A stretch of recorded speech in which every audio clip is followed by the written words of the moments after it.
안녕하세요. 어지환 선생님입니다. 오늘은 사회 디딤 영상 1단원 조선사회의 새로운 움직임에서 작은 2단원 새로운 문물의 전례에 대해서 공부해 보도록 하겠습니다. 공부하기에 앞서서 우리가 지난 시간까지 배운 내용을 간단하게 정리해 보도록 하겠습니다. 임진왜란 병자호란 이후에 조선이 많이 어려워졌기 때문에 조선의 조정에서는 나라의 기틀을 다지기 위해서 토지조사와 인구조사를 다시 실시를 하였고요. 그리고 허준이라는 분께서 국민들의 백성들의 건강을 위해서 동의보감이라고 하는 책을 지었다고 했습니다. 그리고 세금의 부담을 줄여주기 위해서 대동법을 시행함으로 인해서 땅을 가진 사람들이 세금을 내게 됐고 농민들의 세금 부담은 줄고 부자들의 세금 부담은 많아졌다고 했죠. 자, 그리고 농사 기술을 발전시켜야 했습니다. 식량이 없었기 때문에. 그래서 보나 저수지 같이 농사에 필요한 물을 가둘 수 있는 시설을 만들고 모내기법을 개발해서 농민들에 대해 보급을 했지요.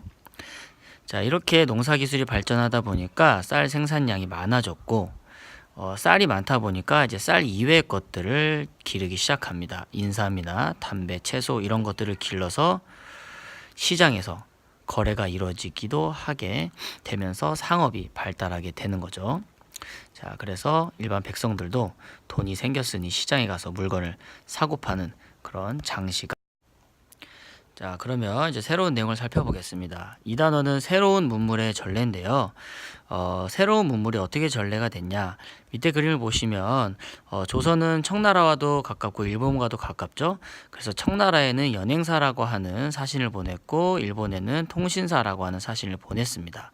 자, 이렇게 교류가 있다 보면 당연히 문화를 주고받겠죠.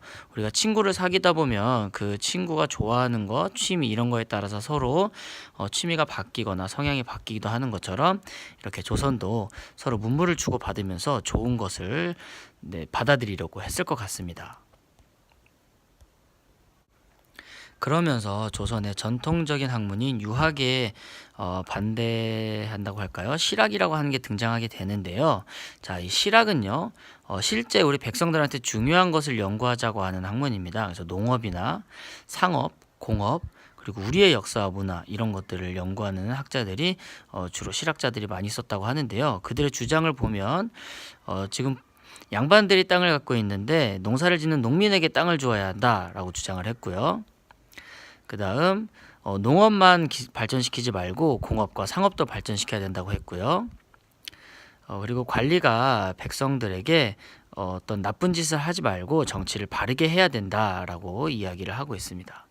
그리고 우리의 것을 연구해야 한다는 말은 새로운 문물과 어쩌기 보면 좀 안 맞는 부분일 수도 있는데요.